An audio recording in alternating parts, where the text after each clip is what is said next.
téléspectateurs de la chronique de jeudi à 20 heures. Nous sommes à présent arrivés vers la fin, on arrive vers la fin de notre émission, mais nous avons beaucoup de choses encore à dire. Nous venons d'avoir une information selon laquelle le RPT UNIR, maître dans les falsifications de documents, est déjà en train de falsifier le document que propose l'expert de la CEDEAO, qui devait nous proposer des réformes constitutionnelles et institutionnelles. En effet, il s'agit de l'article 59 qui stipule dans la Constitution de 1992 qu'en aucun cas nul ne peut exercer plus de 2 mandats. Le constitutionnaliste engagé par la CEDEAO, selon ses explications, a voulu se pas couper la poire en 2. Puisque de l'autre côté, les tenants du pouvoir voulaient que la phrase en aucun cas ne figure pas dans la Constitution, et ils voulaient que dès que les réformes sont réalisées, que on remette les pendules à zéro. Donc, que bon, on puisse permettre à Ford de reprendre à zéro à partir de 2020. C'est ce que l'opposition togolaise, c'est ce que le peuple togolais a rejeté complètement. Alors, l'expert constitutionnaliste a dit que pour couper la poire en 2, il a fait en sorte que la phrase en aucun cas ne figure plus dans la Constitution réformée. Mais, ce qu'il dit, il dit que la nouvelle Constitution, son application commence à partir de ce moment-là, à partir de ce mandat que Ford est en train d'exercer. C'est-à-dire que ce mandat en cours de Ford, qui a commencé en 2015, qui finit en 2020, fait partie, n'est-ce pas, du décompte de la limitation de mandat à 2 pour chaque président togolais. Alors, ce décompte devait inclure le mandat actuel, ce qui fait que si Ford finit son mandat jusqu'à 2020, et s'il s'entête à aller encore aux élections, ça sera en 2020, selon, je dis toujours, selon la proposition. Il ne pourra plus, après 2020, donc en 2025, il ne pourra plus se présenter. Ce n'est pas compter avec la mauvaise foi du RPT UNIR. Donc, ils ont pris la proposition et ils ont enlevé la partie qui dit que le mandat en cours de Ford fait partie de 2 mandats qu'un président doit exercer au Togo. Ils veulent toujours garder le boulevard ouvert parce que le compteur à zéro, ils n'ont pas encore abandonné ça. C'est d'ailleurs ce compteur à zéro-là qui a envenimé la crise. C'est pourquoi je vais dire au peuple togolais, ces gens-là n'ont pas encore compris la leçon. Ils n'ont rien compris. Ils confondent aisément les lieux. Alors, peuple togolais, tiens-toi debout et il faut en finir avec ces gens-là. Ils doivent partir. Les mains nues, il faut faire partir ces gens-là. Parce qu'ils ne méritent plus d'être aux commandes de ce pays-là. Ils n'ont pas pitié de ce peuple, alors ils n'ont pas le droit de diriger ce peuple.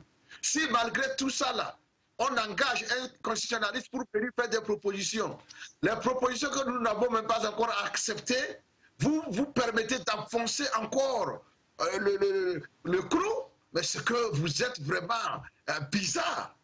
Qu'est-ce que vous voulez pour ce peuple? Comme le journal le dit, nous avons déjà vu votre document falsifié, c'est vrai. Vous avez enlevé la partie là, alors que le constitutionnaliste est encore là à Lomé, il n'est pas encore parti. Honte à vous. Quel type de personne vous êtes?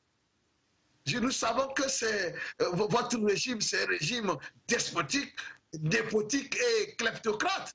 On sait ça. Mais vous ne pouvez pas fouler au pied tout ça là. Et de tout ça là, le groupe des 5 ne trouve rien à dire. La CEDEAO ne trouve rien à dire. C'est de demander à l'opposition d'aller se faire massacrer lors des élections qui vont, n'est-ce pas, se terminer par des contestations inutiles. Parce que vous les avez créées. Nous n'irons pas à l'abattoir. Nous allons préserver nos vies et nous pensons que tôt ou tard, nous viendrons à bout de ce régime criminel. Ça, soyez-en sûrs. Nous allons rapidement prendre une pause avant de revenir faire notre classement des personnalités les plus mauvaises de la semaine. Merci.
amis téléspectateurs, comme d'habitude, nous allons clôturer notre chronique avec la présentation des personnalités les plus mauvaises de la semaine. Aujourd'hui, compte tenu de la situation que M. Tchassona a créée au Togo, la désolation qu'il a créée dans les cœurs, dans les familles au Togo, il est élu personnalité la plus mauvaise de la semaine.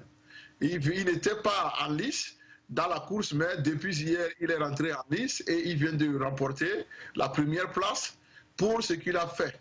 Les cœurs qui sont en train de saigner au Togo parce qu'il vient de rejoindre le groupe des malfaiteurs, c'est ça qui lui a valu la position qu'il occupe aujourd'hui comme personnalité la plus mauvaise de la semaine, de la chronique de la semaine du professeur Moussa. La deuxième personnalité est M. Alpha Condé. Vous vous souvenez que la semaine passée, Alpha Condé était la personnalité, la meilleure personnalité de la semaine. Et je vous ai dit que ces positions, ces rangs que les gens occupent ne sont pas figés. Ça change, c'est selon le comportement des gens.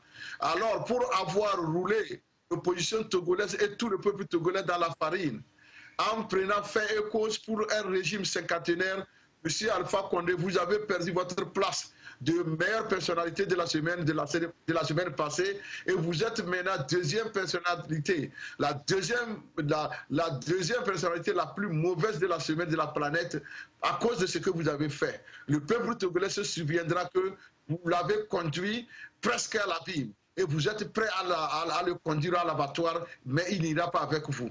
C'est ne pas compter avec l'intelligence des Togolais. Pour cela, M. Condé, vous êtes une personnalité la plus mauvaise de la semaine de Tempo Afrique TV. Merci. Alors, vous allez nous passer les personnalités les plus mauvaises de la semaine. La troisième position, c'est tous ces chefs d'État de la CEDEAO là, qui sont là, qui ne disent rien, et le peuple togolais est en train d'être amené à l'abattoir. Tous ces chefs d'État là sont élus mauvaises personnalités de la semaine.